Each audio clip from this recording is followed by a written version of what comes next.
Are you there, fella? I am here. Are you here? Are we here? I'm here. Is anybody here? Are we here? What is reality? There's no reality. What is reality? Didn't you learn that from all of your No, dystopic all I novels? learned was back to life, back to reality. Back to reality. Good morning. Oh, wow. That's an interesting. Do you have a green screen going on? Is that Not Nina? really. Nina's here. Hi, Nina. I am, we are recording, so I've already Yes. started recording. Just so Excellent. you Good morning. understand. Yes. So, and this will, in theory, perhaps be communicated to and disseminated to the general public. Wonderful. So I say this to you as a radio expert to Right. understand the FCC rules and regulations. All too well. They've pounded on my door in the past. I'm Okay. very well aware. I Do I need my license? Do I need to get my license? My FCC license for that? don't think you do, Okay. but that's neither here nor there. As the crow Yeah. flies, it is Right. what it is. At the end of the day, we are just but dust in the wind. That's it. We're starting this thing on being Rosenberg, and really, I think the place we need to begin is with the proposal. I sent Yes. you what I thought was a very detailed, very lengthy, verbose, if you will, Right. proposal. It was pretty good. Yeah, you felt that it was enough information because I wrote a lot. You did. I could tell you were really getting a lot out of your system there. You have a lot of I time use on your hands. words.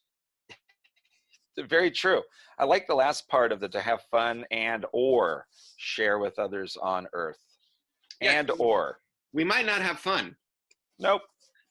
but we might also not share this with anyone else. That's right. But we might have Exactly. fun and share it. Right. And, one thing could lead to another. So I like your idea yesterday about kind of the reasons why. The why. Can you give a little background again on the reasons why? Yeah, I mean, well,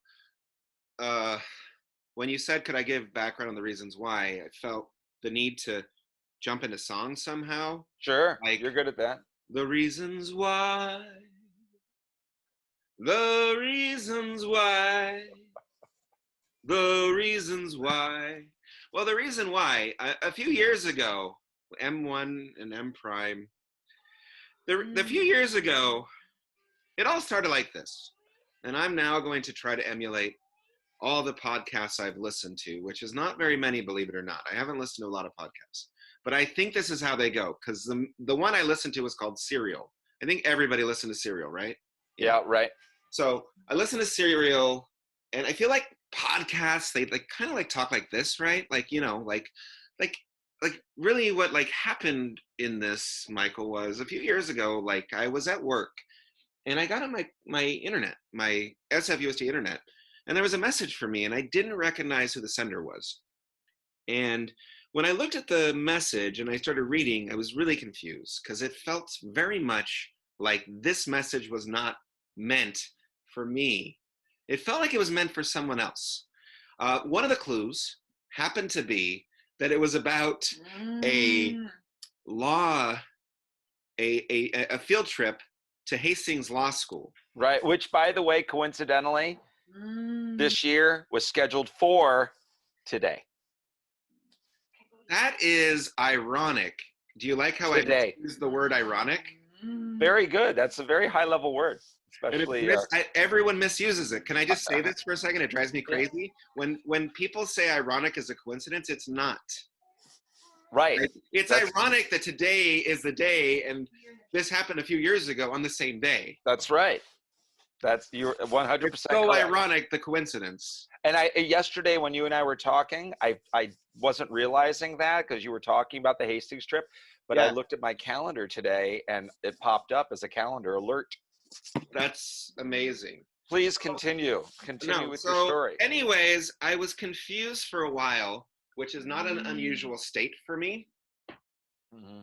I am very frequently, what's the word? Confused. Okay, very good.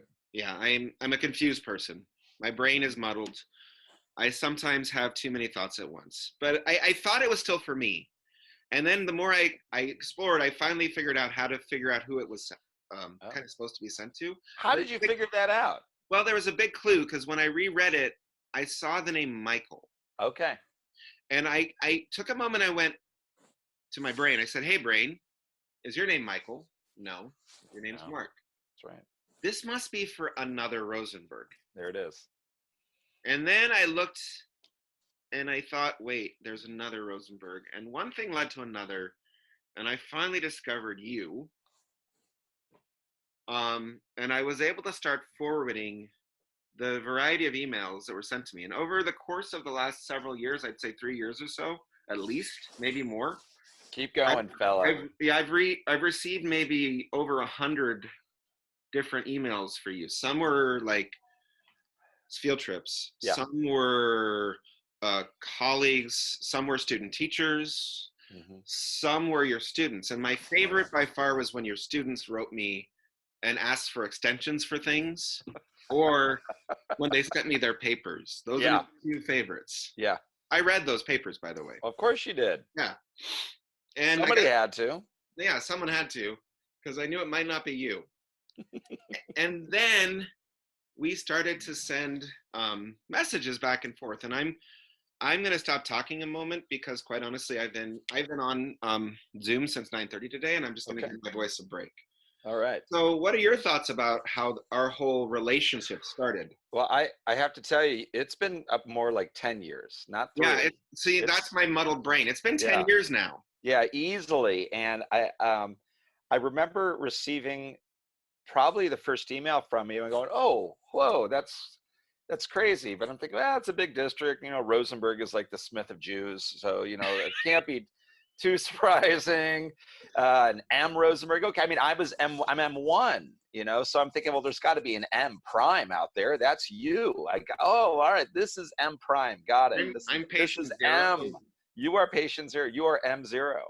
And so I figure Rosenberg 0. So I thought, all right, this makes sense. And then, of course, my thought is I have up on my wall in my classroom, and this location hasn't changed. I've been in this room 16 years. It hasn't changed. My name, my cell phone number, and my email address. It's also on their syllabi. And it's always been the same email address. So whenever they say, well, I sent it to you, I go, I didn't get it. Did you do M1? And they go, oh, or they do URG instead of ERG. Oh, right. I always exclaim, I'm not German. Hello.